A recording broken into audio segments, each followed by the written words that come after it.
一般這對手，純屬比心偷。與身邊來到適當時候，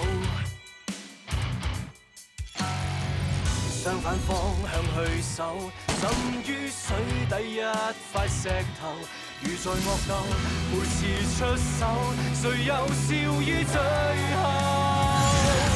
沿路過圍牆會突然撞破，從前那套路被我解鎖。逆轉的連場推下如錯我，像盡頭又折返當初。迷惑過謎題會逐條道破，逆襲開始了沒法可以停住我。沒困咗思想飛出天際再擊墮，為了想清楚尋一個結果。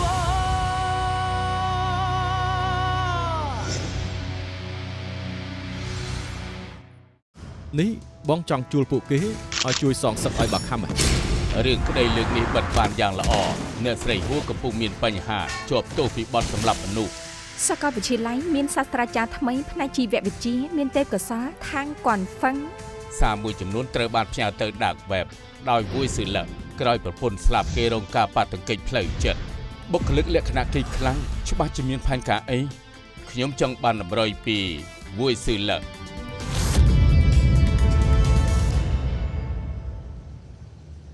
ធ្វើស៊ីខ្ញុំដល់ហើយសន្យាថាមកផឹកជាមួយគ្នាឥឡូវនៅសាពីម៉ោងទៀតទៅខ្ញុំចូលរៀនគ្មានអីធ្វើអបសឹកដល់ហើយណាហើយមិនបាច់បកស្រាយទេនៅកំដៅប្តីបងចាស់អេនឹងអង្គុយលេងដល់ណាទៀតដល់ម៉ោងសាស្ត្រាចារ្យបកស្រាយពីសែនហើយឲ្យឆាប់ឡើង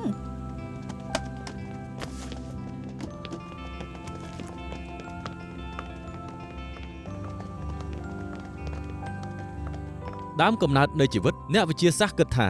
ជីវិតកើតចេញពីធម្មជាតិនៃផែនដីខ្លះថាមកពីកំទេចធូលីផ្កាយនិងអាចផ្កាយក្រៅលំហប្រហែលជា 4000 លានឆ្នាំមុនហ្សែនដំបូងលើផែនដីបង្ហាញខ្លួននោះជាចំណាប់ផ្ដើមនៃជីវិតតាមរយៈការចម្លងការផ្លាស់ប្ដូរនិងបង្កើតបន្ថែមហ្សែនក៏ប្ដូរទៅជាប្រភេទផ្សេងរុក្ខជាតិបក្សីសត្វពាហនៈជីវិតមនុស្សសុទ្ធតែមានហ្សែនហើយហ្សែនទាំងអស់នោះបានបន្តពីមួយជំនាន់ទៅមួយជំនាន់រាងកាយមនសិការអារម្មណ៍ស្រឡាញ់អារម្មណ៍ស្អប់សុទ្ធតែជំរុញដោយហ្សែនល្អណាស់ថ្ងៃនេះខ្ញុំមានតែប៉ុណ្្នឹងទេខ្ញុំមានណាត់ត្រូវសម្ភាសមិនអ្នកកសែតមកចាំជាយូរមកហើយតែបើអ្នកណាមានសំណួរអ្វីនោះកត់ទុកសិនចុះចាំពិភាក្សាគ្នាលើក្រោយចុះខ្ញុំទៅរៀបចំសិន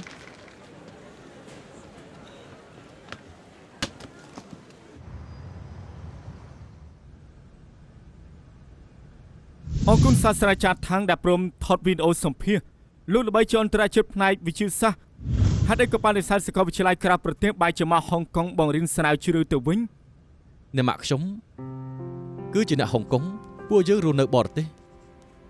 អាយុ10ឆ្នាំម៉ាក់ខ្ញុំក៏ស្លាប់អញ្ចឹងហើយទើបខ្ញុំចង់មកហុងកុងខ្ញុំចង់ចែកចំណេះដឹងដល់និស្សិតហុងកុងពិសេសទ្រឹស្ដីវិវត្តក្នុងប្រាសាទវិទ្យាដែលតាក់ទងនឹងខួរក្បាលមិនមែនតែហិរញ្ញវត្ថុនិងអចលនទ្រព្យនោះទេលើពីសាស្ត្រាចារ្យផ្នែកវិទ្យាសាស្ត្រលោកក៏មានស្នាដៃឆ្នាំក្នុងវិស័យសិក្សាផ្សេងៗដែរគេហៅលោកថាជនពូកែដាវិនស៊ីលោកជុលចំណាតដែរខ្ញុំគ្រាន់តែវក់នឹងរៀនមិនមែនជនពូកែទេមានអ្នកមានប្រាជ្ញាពូកែជាងខ្ញុំច្រើនណាស់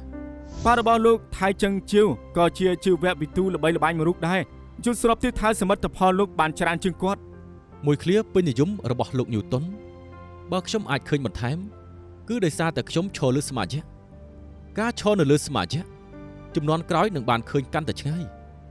បំណងខ្ញុំគឺស្រាវជ្រាវជាមួយលោកប៉ាខ្ញុំតែជាអកុសល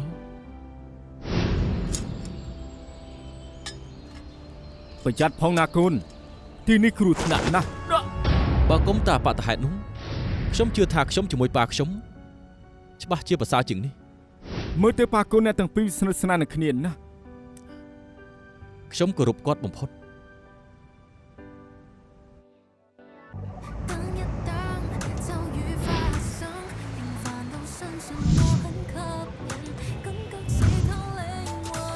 សមាគមឡុងអ៊ីងចង់រៀបចំការប្រគំតន្ត្រីមួយទៀតដើម្បីរកចំណូលតែត្រូវអ្នកគ្រប់គ្រងជីបដិសេធ អ្នកគ្រប់គ្រងក៏ចាប់ផ្ដើមទទួលបានការទូរស័ព្ទគំរាមកំហែងទំនងជាពួកនៅសមាគមឡុងជីងថ្ងៃនេះជាមានការថតពិសេសជាការថតនៅឆាកធំពួកគេអាចឆ្លៀតឱកាសបង្ករឿងគ្រប់គ្នាខ្លំមើលឲ្យជាប់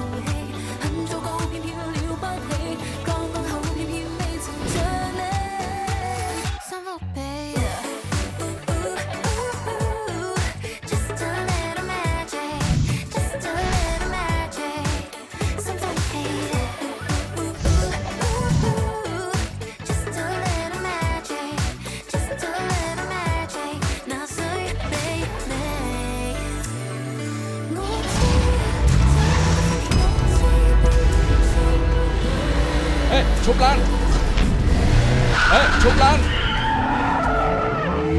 ឈប់ឡើងភ្លាមឈប់ឡើងឈប់ឡើងការពារជីឆាប់ទៅ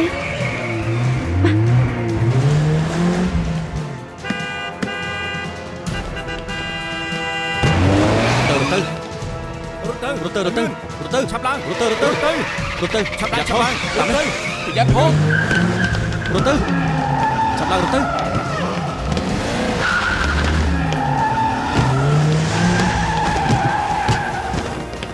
យ៉ាងមិនហើយមកនេះទេរត់ទៅ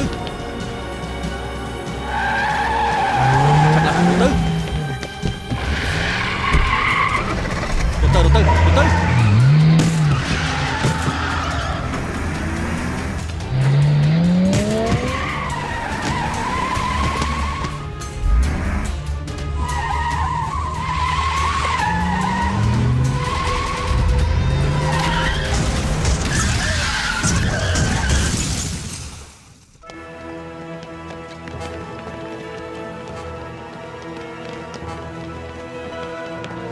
ប៉ូលីសចុះពីឡានភ្លាម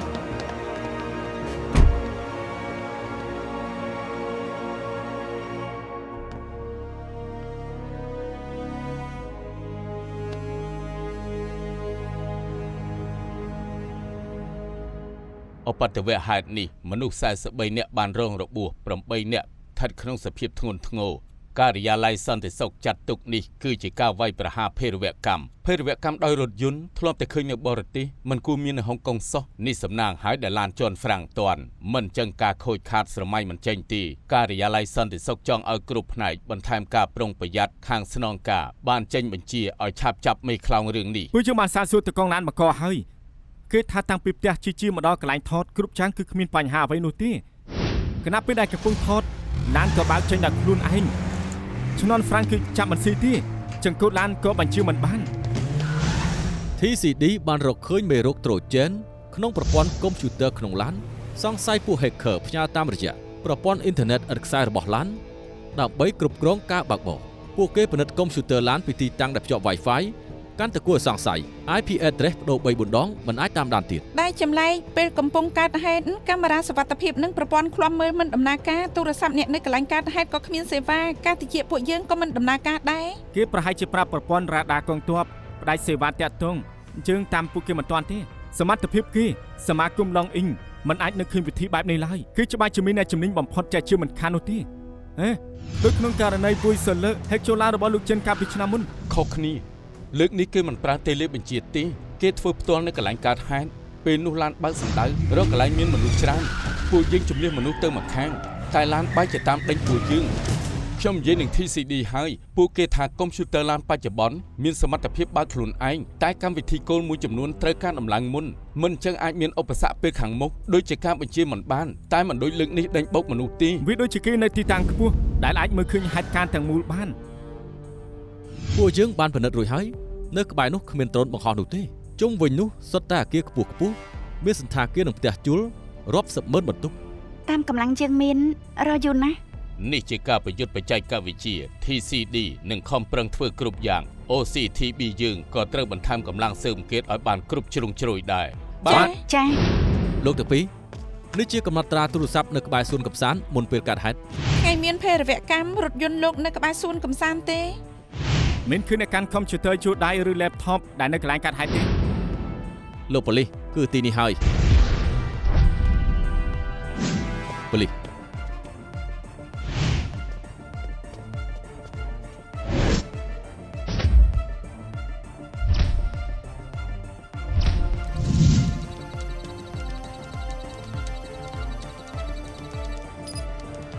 រកឃើញហើយឯកសារទាំងនេះវាយតម្លៃហើយមាន2ឯកសារអាចតាក់ទងនឹងករណីលោក ស្ត្រីចំណាស់ហាងខោអាវនៅដំបូលអាគារជនប្លែកមុខអាយុខ្ទង់40ទៅ50ឆ្នាំមានពុកមាត់សរសៀចុះពីដំបូលអាគារ មានអ្នកថាបានជួបបរិបពុកមាត់នៅខាងក្រៅសួនកំសាន្តរួចហើយឃើញគេទៅប្រញាប់ហាងអាហារមួយកន្លែងនៅផ្លូវហួយប៉ៅគឺបែបហ្នឹងណា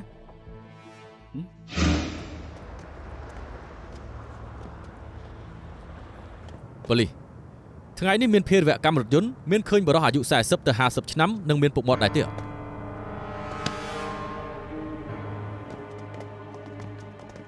ប៉ូលីស មានការអី ថ្ងៃសៅរ៍ម៉ោង2ដល់ម៉ោង4រសៀលពេលភារវកម្មរថយន្តតើលោកនៅណា ភាវរកម្មរជនអីកុំសង្ស័យខ្ញុំណាខ្ញុំជាជនសានសម មានមនុស្សឃើញលោកចុះពីលើដំបូលអាគារទាំងបញ្ញាប់បញ្ញាល់បំផុតហើយចូលទៅហាងមួយកន្លែងតើលោកទៅទីនោះធ្វើអីឆ្លើយមក ខ្ញុំជាម្ចាស់ហាងឬមួយក៏ខ្ញុំបើកហាងខុសច្បាប់ដែរ ចុះឡើងដំបូលធ្វើអីផ្ទះនៅនោះយ៉ាងម៉េចហាមាត់មិនរួចអញ្ចឹងបានន័យថាមានខ្លួនហើយពួកយើងមានសិទ្ធិឃុំខ្លួនលោកទុក48ម៉ោងបើរកឃើញថាលោកមានទោសលោកនឹងត្រូវកាត់ទោសឲ្យជាប់គុក អត់ទេខ្ញុំពិតជាសានសមមែនខ្ញុំបានឡើងលើនោះមែន ចុះទៅធ្វើអី ទៅលួចថតស្រី18ខ្ចីញញខ្ញុំបានទៅកន្លែងនាងដើម្បីសបាយចៃដល់នៃប្តីនាងបានមកផ្ទះមុនម៉ោងហើយខ្ញុំក៏ភ័យទើបផ្លប់បង្អួចឡើងលើដំបូលទៅរួចហើយក៏ចុះក្រោមវិញ កុំមកបង្កើតរឿង មិនជឿទេខ្ញុំឲ្យលេខនាងទៅលោកចុះមើលទៅ បើចាំបាច់ពួកយើងត្រូវការលោកដើម្បីសហការស៊ើបអង្កេត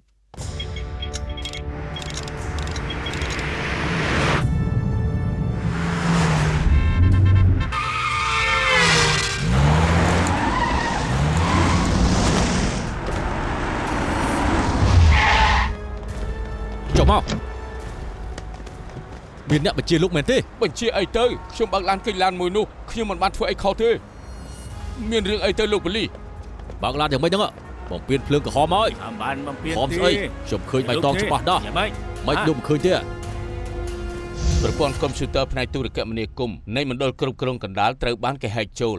នៅម៉ោង3រសៀលថ្ងៃនេះភ្លើងចរាចរណ៍ក្រុងកៅឡុងរត់ខុសការបញ្ជារឿងហេតុនេះស្តៀងនឹងភេរវកម្មរថយន្តកាលពីលើកមុនអញ្ចឹងដែរ គេធ្វើសកម្មភាពទៀតហើយ ពួកយើងជួបដោយផ្ទាល់សំណាងនឹងអាចជួយសម្រួលដល់ចរាចរណ៍បានមិនអញ្ចឹងចរាចរណ៍មិនខាន អ្នកជំនាញផ្នែកទូរគមនាគមន៍កំពុងតែដុតដៃដុតជើងបច្ចុប្បន្នមាន2-3សង្កាត់រងគ្រោះតែជនបង្កឆ្លាតខ្លាចតែទប់ទល់មិនបានយូរនេះជាការបញ្ជាពីចម្ងាយខ្ញុំថាគេចង់ក្លុកភ្លើងស្តុបនៅទូទាំងក្រុង អញ្ចឹងច្បាស់ជាមានឡានបុកគ្នាច្រើនជាក់ជាមិនខាន គេធ្វើសកម្មភាពទៀតហើយមែនទេ ថ្នាក់លើចាត់អ្នកជំនាញបច្ចេកវិទ្យាទៅជួយផ្នែកទូរគមនាគមន៍ហើយនឹងឆ្លៀតឆ្លេចសួរពីពួកយើងដូចគ្នាយើងត្រូវឆាប់ចាប់ជនបង្កឲ្យបានបាទ ចា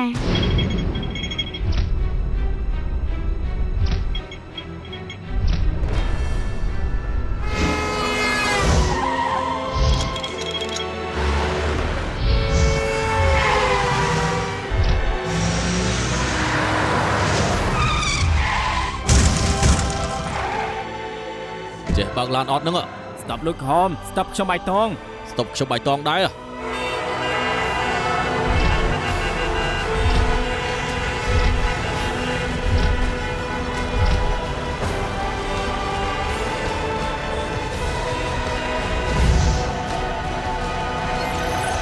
ណៃទូរគមនាគមន៍ថាចរាចរណ៍ក្រុងកៅឡុងកាន់តែចលាចលបើនៅតែបន្តនឹងប៉ះពាល់ដល់កោះហុងកុង សំណាងថ្ងៃអាទិត្យមិនសូវមានអ្នកដំណើរ បើនៅបន្តរហូតដល់ថ្ងៃស្អែកអញ្ចឹងវានឹងមិនមែនដាក់សម្ពាធពួកលោកទេតែមតិមហាជនដឹងស្រាប់ហើយពេញ IG និង Facebook បើស្អែកនៅតែចាប់គេមិនបាន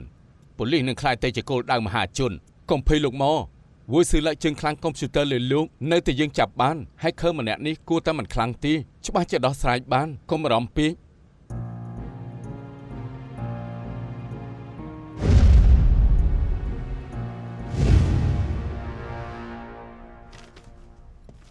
យិនណាមិននេះលោកប្រាប់លោកមកយ៉ាងជឿជាក់ថាកុំឲ្យគាត់បារម្ភអីលោកមានវិធីដើម្បីចាត់ការមែនទេ ច្បាស់ជាគ្មានហើយឃើញគាត់អស់សង្ឃឹមពេកទើបលួងគាត់បន្តិចទៅ អេអាហួយផ្ញើមេនុយមកហូបមកឲ្យខ្ញុំ គ្រប់នេះឃ្លានហើយឆាប់កំងឲ្យញ៉ាំទៅណា អាស្រ័យកុំឲ្យខ្ញុំផង ចា អើយឥឡូវនេះស្រួលដល់ហើយការខ្ញុំធ្វើការដំបងត្រូវទូរស័ព្ទរៀបរាប់ម្ដងមួយមុខឥឡូវគ្រាន់តែថតរូបផ្ញើចូលគ្រប់បានបាត់ទោះជាអសរនៅក្នុងមេនុយតូចក៏នៅតែអាចពង្រីកមើលបាន អញ្ចឹងតើបានពួក fan ផ្កាប់មកមួយចំនួន ប្រើទូរស័ព្ទដើម្បីតាមថតតារាឲ្យទៅបានជប់នៅកន្លែងណាគឺថតនៅកន្លែងហ្នឹង ពួកតាមដានតារាទាំងអស់នេះពួកគេថតទុកគ្រប់យ៉ាងខ្លះតាមដានតាំងពីចេញពីផ្ទះ ស្ដេចឡានតាក់ទងទៅប្រធាន fan club របស់ GG ឬទៅរកគេដល់ផ្ទះក៏បានហើយរកអ្នកគ្រប់គ្រងដែលថតរូបថ្ងៃនោះថ្ងៃកើតហេតុកាមេរ៉ាសុវត្ថិភាពនិងឧបករណ៍អេឡិចត្រូនិកត្រូវផ្ដាច់សេវាតែមុខងារថតរូបនៅក្នុងទូរស័ព្ទនៅតែអាចប្រើបានមុនកើតហេតុអ្នកគ្រប់គ្រងបានប្រើទូរស័ព្ទថតសកម្មភាពសម្ដែងទាំងមូលរូបថតបានមានរាប់ពាន់សន្លឹកទៅរកពួក fan ទាំងអស់នោះទៅ សមត្ថភាពកាមេរ៉ាថតឡើងបាន 4K អ្នកខ្លះថតពីចំហៀង selfie ប្រកាសជាមានថតជាប់អាគារខ្ពស់ជាមិនខានទេ អាចមានឱកាសរកឃើញអាគារដែល hacker នោះបាននឹងកំពុងលាក់ខ្លួន ធ្វើត្បិតជើងមិនមែនជាគូប្រជែងគេយើងប្រើក្បាច់ស្រីដើម្បីទប់ទល់នឹងបច្ចេកវិទ្យាខ្ពស់របស់គេ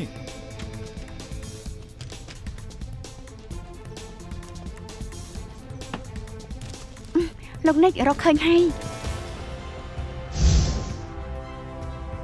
ម្នាក់នេះសម្លឹងមើលមកកន្លែងកាត់ហេតុដោយពាក់វ៉ែនតា VR និងមានកាន់ iPad ដែរគួរស្ដាយវ៉ែនតា VR បាំងមុខគេចិត្ត បន្តរកទៀតច្បាស់ជាមានរូបថតផ្សេងៗ ច្បាស់ជាមានរូបថតច្បាស់ជាងនេះរូបមើលទៅចាប់ឡើង រកឃើញហើយ ខ្ញុំមើលសិន ខ្ញុំក៏រកឃើញដែរខ្ញុំក៏ឃើញដែររូបថតទាំងអស់នេះត្រូវបានថតនៅពេលដែលឡានបាត់បង់ការគ្រប់គ្រងក្នុងផែនទីនិង website អចលនទ្រព្យរកឃើញទីតាំងជាក់លាក់ហើយ ទៅចាប់ខ្លួនគេឥឡូវនេះ ទៅ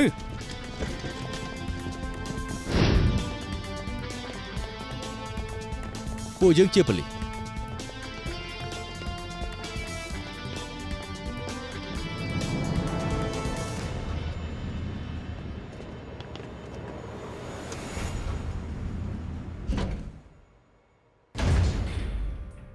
ចិនដាយន្តកាំងហើយ គ្មានការឆាយតបទេ មានអ្នកណានៅទេសិនទទួលបានទេសិនគ្មានសេវាទេ ទូរស័ព្ទក៏អត់ដែរមាននរណានៅទេពួកយើងជាប់ក្នុងចិនដាយន្ត បើកទ្វារ បើកទ្វារផងទៅ ឲ្យឆាប់ឡើង ចាំខ្ញុំទៅរកគេឲ្យមកជួយអាឡូអាគារយ៉ាវហួយនៅផ្លូវសាមតុងចិនដាយន្តជាន់ទី1មានមនុស្សជាប់នៅខាងក្នុងហើយ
លោកងងមែន នេះទទួលបានទេនេះ ទីនេះមិនសមគ្មានសេវាទេ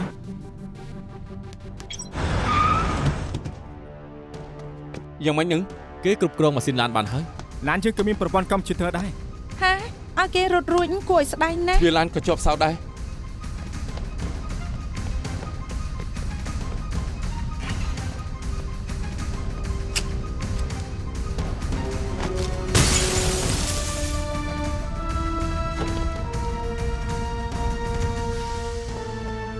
អ្នកស្ងៀមប៉ូលីសអ្នកស្ងៀម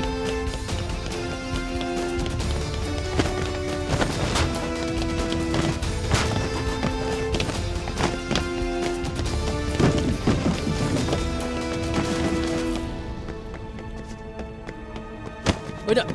nè, ở bên lưới làm chung, chung.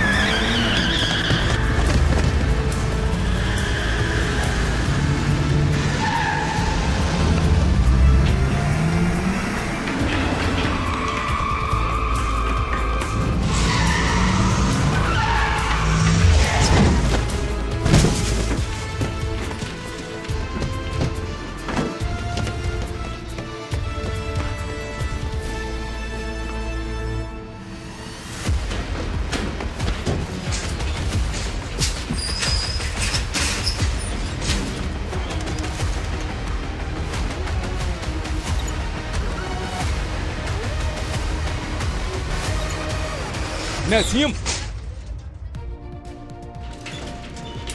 Trên mặtក្រៅ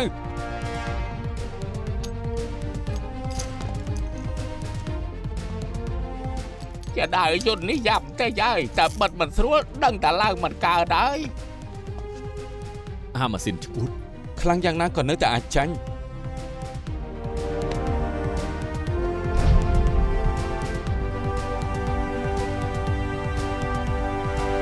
គ្រប់គ្នាធ្វើបានល្អទីបំផុតចាប់ hacker នោះបានហើយចរាចរណ៍វិលមករកភាពធម្មតាវិញសិនលើកមុនលោកប្រាប់យ៉ាងមានទំនុកចិត្តថានឹងដោះស្រាយបានមិនឲ្យខ្ញុំខកបំណងមែននេះមកពីលោកមកដឹកនាំហេឥឡូវចរាចរណ៍ត្រូវបានបញ្ចប់ពួកយើងអាចសម្រាកខ្លះហើយ មិនទាន់ទាំងស្រុងទេពេលដែលកំពុងពិនិត្យពួកយើងរកឃើញថាគេមិនបានជួបផ្ទះឡើយគឺទិញផ្ទះនោះតែម្ដងជាលុយសុទ្ធ8លានការពិតទៅលុយនេះគឺពិតជាច្រើនណាស់ Interpol រកឃើញថាគេជាជនជាតិកាណាដាមកពីគ្រួសារក្រីក្រមិនធ្លាប់ប្រព្រឹត្តបទល្មើសក៏មិនស្គាល់អ្នកនៅហុងកុងដែរគេហ៊ានមកបង្កភារវកម្មនៅហុងកុងមិនមែនគ្មានមូលហេតុទេដូច្នេះយើងត្រូវដឹងថាគេទទួលធ្វើការឲ្យវុយស៊ីឡាតាមរយៈ dark web ឲ្យមកបង្កចលាចលនៅហុងកុងឬមិនមែន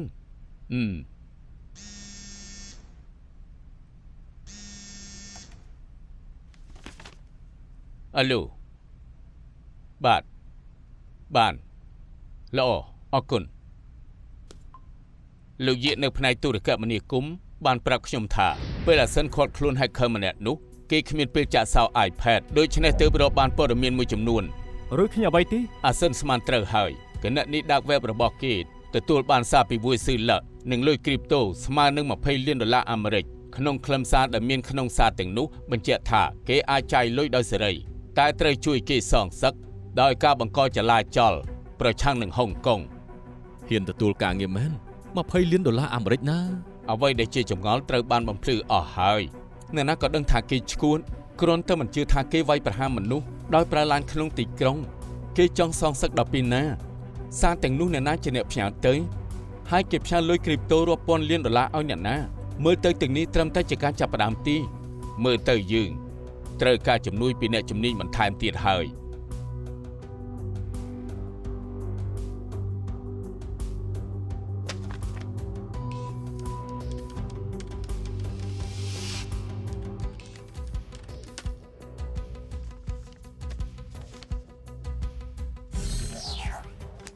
សរសៃប្រសាទក្បាលផ្លាស់ប្ដូរជារៀងរាល់ថ្ងៃទាំងគ្រប់ផ្នែកវិទ្យាសាស្ត្រចិត្តវិទ្យានិងវិទ្យាសាស្ត្រកុំព្យូទ័រនឹងជួយយើងសិក្សាពីការជួសជុលប្រព័ន្ធសរសៃប្រសាទខ្ញុំនិយាយនឹងសាស្ត្រាចារ្យនោះហើយគេថាគេព្រមនិយាយជាមួយនឹងវុយស៊ូឡា ល្អសង្ឃឹមថាសាស្ត្រាចារ្យម្នាក់នេះអាចជួយពួកយើងអរគុណដុកទ័រ សួស្តីសាស្ត្រាចារ្យថាងខ្ញុំពលបានមកជីងស៊ឺនៃក្រុមប៉ូលីសផ្នែកចិត្តសាស្ត្រនេះជានាមបានខ្ញុំ ខ្ញុំត្រៀមខ្លួនគ្រប់ពេល ឡានកំពុងរងចាំ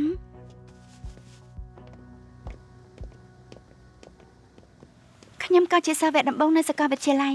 ខ្ញុំធ្លាប់ចូលរៀនថ្នាក់លោកដែលបញ្យល់ពីអាកប្បកិរិយាដែលបញ្ជាដោយហ្សែន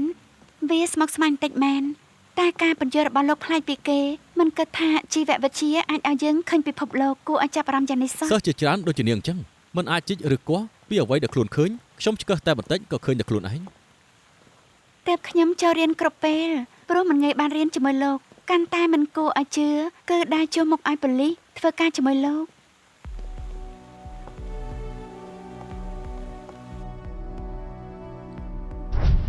សាស្ត្រាចារ្យថាងមិនត្រឹមតែបកកែផ្នែកវិទ្យាសាស្ត្រថែមទាំងផ្នែកជួសជុលប្រព័ន្ធសរសៃប្រសាទទៀតគេអាចជួយនិយាយជាមួយនឹងវុយស៊ូឡាឲ្យយើងបានណា សាស្ត្រាចារ្យថាងខ្ញុំជឿថាដុកទ័រគូបានប្រាប់លោកពីវុយស៊ូឡាហើយអរគុណលោកដែលព្រមជួយ ខ្ញុំក៏បានឮរឿងភេរវកម្មរថយន្តនិងចរាចរណ៍ក្នុងទីក្រុងដែរភេរវកម្មបច្ចេកវិទ្យាកុំព្យូទ័រថ្នាក់ខ្ពស់វាយប្រហារតែប៉ូលីសបែរជាប្រើវិធីសាមញ្ញចាប់ខ្លួនគេពិតជាបកកែពិតមែន ទាំងនេះត្រូវអរគុណលោកនិកនិងលោកសិនពួកគេទទួលបន្ទុករឿងក្តីចាប់ខ្លាពិសេសលោកសិនប្រឈមមុខនឹងវុយស៊ូឡាច្រើនដងទើបអាចយល់ពីគេច្បាស់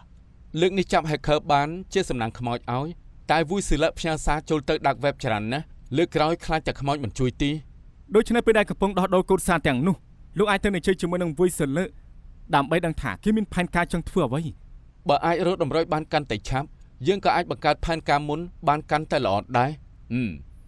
កំពូល hacker លើលោកភាគច្រើនធ្វើការដោយប្រើវិធីសាស្ត្រចងកូដក្នុងការសន្ទនាសម្រាប់តែបុគ្គលិកតែប៉ុណ្ណោះទាំងការចងកូដសាមញ្ញនិងស្មុគស្មាញពួកគេសិតតែជំនាញទាំងអស់ចង់ស្រាយកូដក្នុងរយៈពេលខ្លីពិតជាមិនងាយ ទើបខ្ញុំស្នើសុំឲ្យដុកទ័រគូជួយរៀបចំការប្រជុំប្រញាប់មួយដោយសង្ឃឹមថាខ្ញុំអាចជួយបានចុះ អរគុណសាស្ត្រាចារ្យថាង កុំគួរសមអីខ្ញុំមានកូនចិត្តមួយថាមិនថាលទ្ធផលរឿងក្តីទៅជាយ៉ាងណាខ្ញុំនៅតែចង់បន្តសិក្សារឿងក្តីនេះជួយដល់ការសិក្សាខ្ញុំច្រើនណាស់ គ្មានបញ្ហាទេផ្នែកខាងសិក្សាគង់តែនឹងមកជួយផ្នែកប្រតិបត្តិដដែលបើឯកច្ឆ័ន្ទគ្នាទៅហើយខ្ញុំនឹងរៀបចំឲ្យសាស្ត្រាចារ្យជួបវុយស៊ឺឡា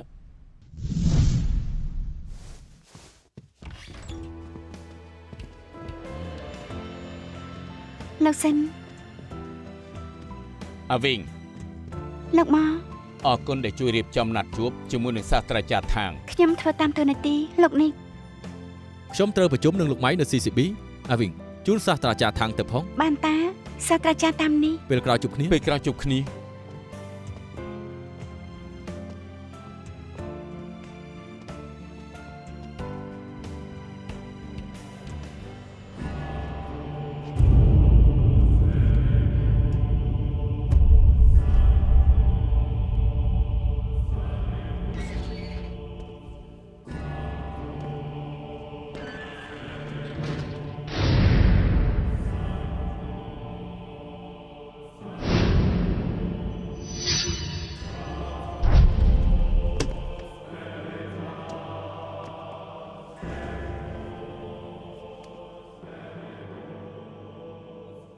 សួស្តីខ្ញុំឈ្មោះថាងកនហ្វឹងខ្ញុំចង់ជជែកលេងនឹងលោកតើខ្ញុំគួរហៅថាម៉េចមនុស្សល្អមនុស្សអាក្រក់មនុស្សល្អមនុស្សអាក្រក់សូមធ្វើជាមិត្តលោកបានទេ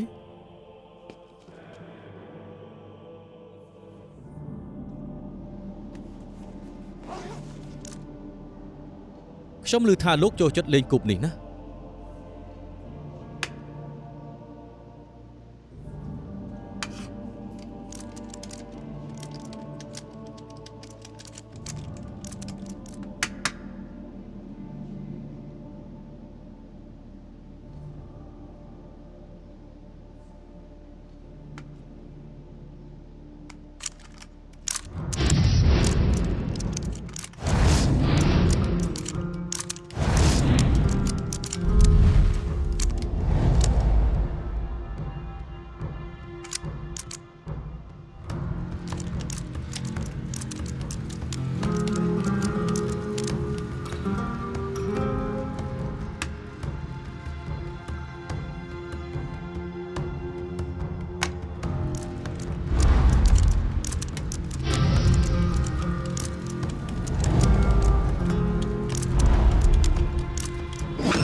មិនគួរជឿការជួបគ្នាលើកដំបូងរបស់ពួកគេវុយស៊ឺឡាបែរជាមិនបដិសេធអីថែមទាំងលេងជាមួយគេទៀតផងតែថាចង់សរសេររបាយការណ៍ប្រហែលត្រូវការពេលយូរ សាស្ត្រាចារ្យម្នាក់នេះពិតជាមានសមត្ថភាពពិតមែន តែប្រព័ន្ធប្រសាទវុយស៊ឺឡាខូចធ្ងន់ធ្ងរចង់បានអបរុយពីគេពីបានបន្តិចហើយសង្ឃឹមថាមានវិធីទៅចុះខ្ញុំតែនិយាយថាសង្ឃឹមឲ្យបានខ្ពស់ត្រៀមខ្លួនសម្រាប់បរាជ័យប្រធាននាយកដ្ឋានបានស្នើទៅការិយាល័យសន្តិសុខឲ្យត្រៀមកម្លាំងឆ្លងគ្រប់ផ្នែកដែលដឹកនាំដោយអគ្គលេខាសម្រាប់ពេលអាសន្ននេះគ្រប់ផ្នែកទាំងអស់ត្រូវបន្ថែមការប្រុងប្រយ័ត្នហានិភ័យកើនឡើងអ្នកទាំងពីរគេងមិនស្រួលហើយខ្ញុំដឹងហើយ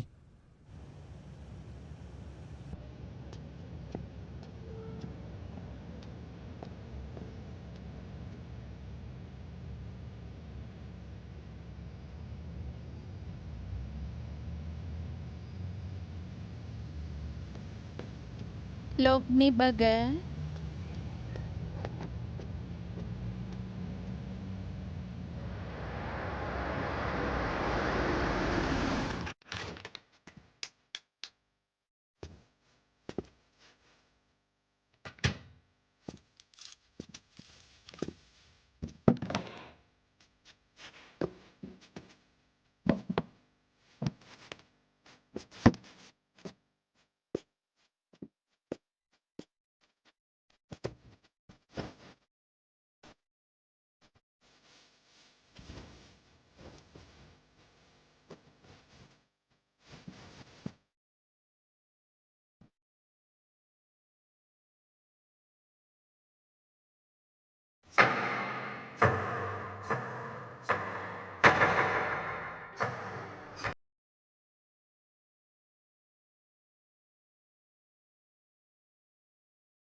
អាហារពេលព្រឹករួចហើយ យេ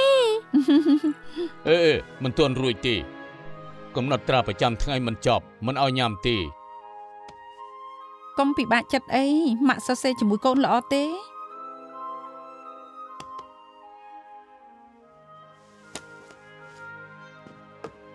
កូនសរសេរអីហ្នឹងថ្ងៃនេះកូនបានធ្វើរឿងអីខ្លះ កូនញ៉ាំ burger មិនទាន់ញ៉ាំទេ បន្តិចទៀតនឹងញ៉ាំហើយ យ៉ាងណាថ្ងៃនេះគង់តែញ៉ាំ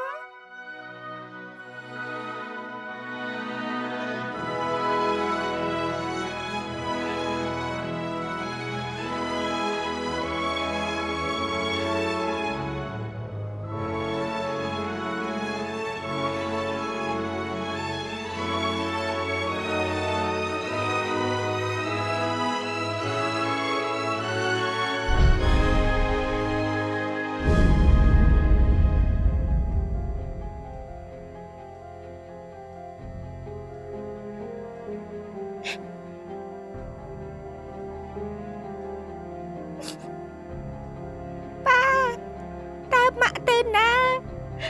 នេះម៉ាក់ស្លាប់ហើយមែនទេ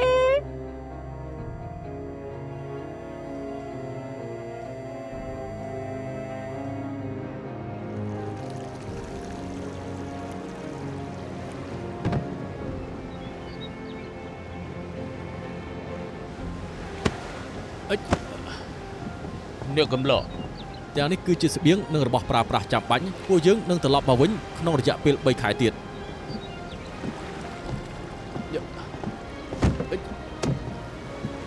បាយអូន បាយបាយ អរគុណអរគុណ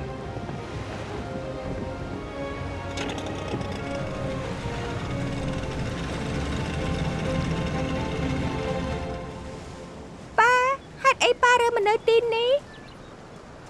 ម៉ាក់លែងនៅហើយប៉ាក៏លែងចង់នៅផ្ទះនោះទៀតដែរប៉ាស្នើមូលនិធិស្រាវជ្រាវពីសាកលវិទ្យាល័យតទៅយើងរស់នៅកោះនេះហើយប៉ានឹងបន្តស្រាវជ្រាវ តើមានអ្នកមកទីនេះទេតើមិត្តភក្តិកូននឹងមកលេងកូនទេ អត់ទេ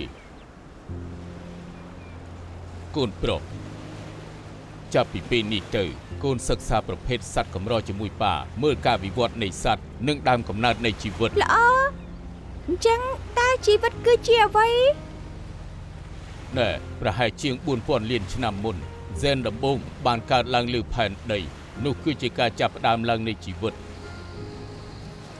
វ៉ាវផ្កាយច្រើនណាស់ទីនេះពិតជាស្អាតណាស់ កូនប្រុសនៅទីនេះជាមួយប៉ាសិក្សាការវិវត្តនៃហ្សែន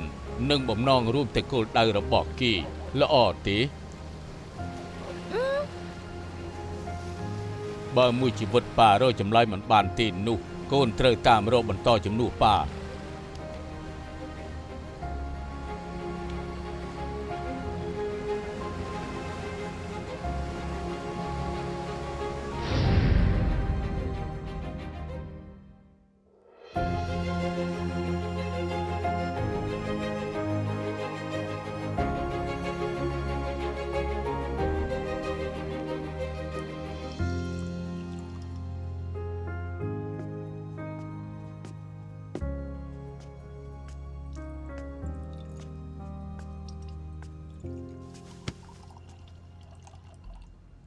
កោបមែនទេ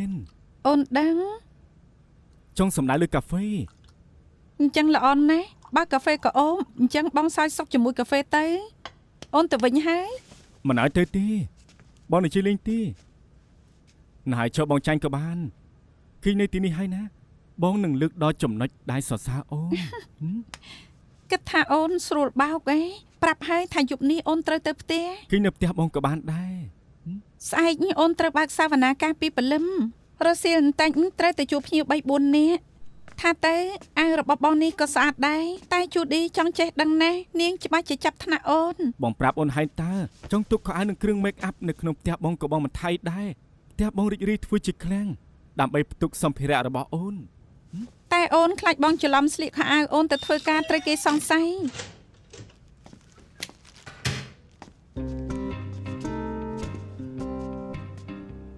លោកប៉ា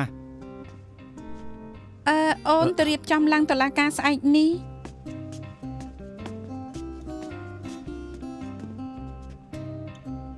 លោកប៉ាខ្ញុំប្រាប់លោកប៉ាឲ្យតើបើលោកប៉ាមកទីនេះទៅប្រាប់ខ្ញុំមុនហើយប៉ាមកទាំងជប់បែបនេះតើមានខៃទៅ ក៏ដាស់ជូតបត់ឯងអស់ហើយសាប៊ូកក់សក់ក៏ចិត្តអស់ដែរមួយយ៉ាងខ្នើយឯងរៀបអស់ហើយប៉ាទិញខ្នើយថ្មីមកឲ្យឯងមករត់ដមដែរឃើញចឹងផកនឹងប៉ាមកផ្ទះកូនប្រុសត្រូវធ្វើលិខិតអនុញ្ញាតដែរអី គឺលិខិតអនុញ្ញាតខាងហើយមែនទេសុំទោសហ េតុអីត្រូវខឹងឯងនឹងហេសែលកាន់តែល្អកល្អអឿនប៉ានេះកាន់តែសប្បាយចិត្តប៉ាឯងចិត្តទលាយណាស់បើប្រដឹកឲ្យទៅថាចិត្តចង្អៀតទៀតនៅហុងកុងគ្មាននរណាចិត្តទលាយទេយកបោះល្អពីប៉ាថ្ងៃក្រោយដាក់កលឹះទ្វារផងទៅតែបើប៉ាចូលបានទេណាប៉ាដឹងថាអីហើយ ប៉ាដឹងល្អហើយ យ៉ាងណាប៉ាគ្រប់គ្រងឯងពេញទំហឹងតែម្ដងហើយឃើញណារបស់ល្អគួរតែទិញឲ្យហាសែលដែរ លនតើទិញជាគូមកហេជប់ហើយប៉ាទៅផ្ទះទៅឆាប់ទៅសម្រានទៅកំណៃជួបពេក นั่นน่ะលើកក្រោយប៉ានឹងទិញជែលដោះខ្លួនមកឲ្យឯងពេលដែលបានប្រើហើយទៅនិយាយថាជាប់ចិត្ត ឡទិញឲ្យខ្លួនឯងផងទៅកុំទិញឲ្យកូនពេក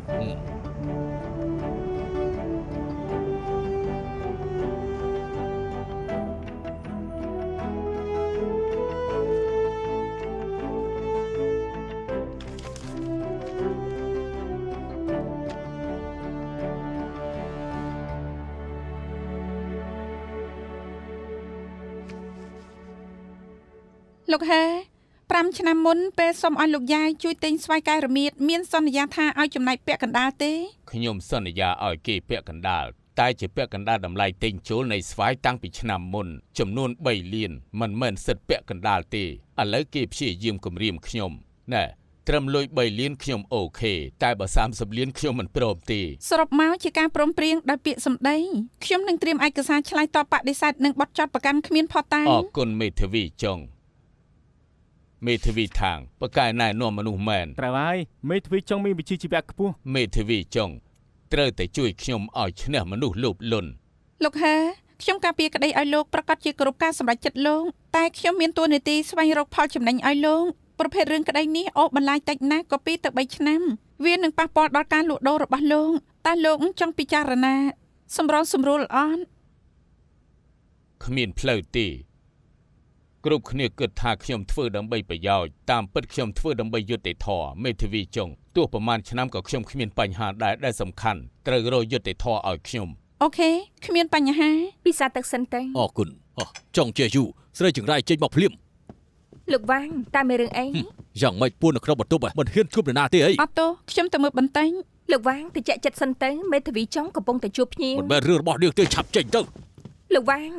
មានរឿងអី ទីបំផុតចេញមកហើយខ្ញុំខំតែជឿជាក់លើនាងតែនាងបែរជាចាញ់ក្តីធ្វើឲ្យកូនខ្ញុំជាប់គុករឿងនេះដោះស្រាយយ៉ាងម៉េច មេធាវីចុងត្រូវការឲ្យជួយទេ មិនអីទេលោកវាង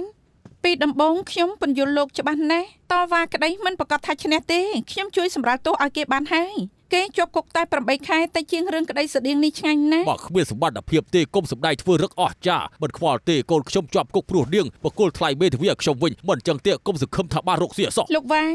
ខ្ញុំអាចហ្វ្រីការប្រឹក្សាច្បាប់ដល់លោកមិញលោកច្រើនជំនួយការខ្ញុំអាចចាត់ទុកជាការបៀតបៀនជាប់គុកយ៉ាងតិច1ឆ្នាំហើយសម្ដីលោកនិយាយមុននេះអាចទុកជាបទល្មើសគំរាមកំហែងជាប់គុកយ៉ាងតិច5ឆ្នាំតែខ្ញុំមិនការពារក្តីឲ្យលោកទេសុំធ្វើសាក់សីម្ដង នាងចប់20ខ្ញុំផង ជូឌីប្តឹងប៉ូលីស ចំដាប់ដាស់ចុកជេយូកូនចៅខ្ញុំច្រើនដាស់ផ្ទះនាងក៏ខ្ញុំស្គាល់ដែរគុំសង្ឃឹមថារួចខ្លួនចាំតែមើល ធ្វើយ៉ាងម៉េចទៅហើយលោកនិចល្អទេ មិនបាច់ទេទៅធ្វើការវិញចុះ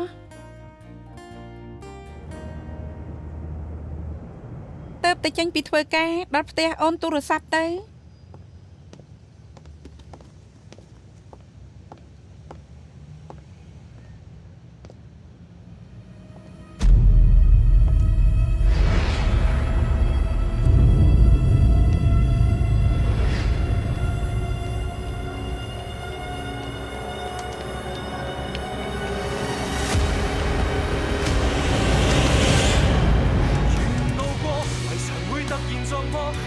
那套路被我解鎖，逆轉的連場推敲與錯摸，像盡頭又折返當初。迷惑過，謎題會逐條道破。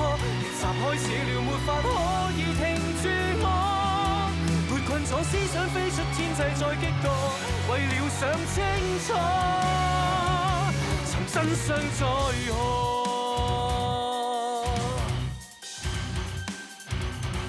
沿路過圍牆會突然撞破，從前那套路被我解鎖。逆轉的連場退後如錯摸，像盡頭再折返當初。迷惑過謎題會逐條道破，逆襲開始了，沒法可以停住我。沒困咗思想飛出天際再激盪，為了想清楚。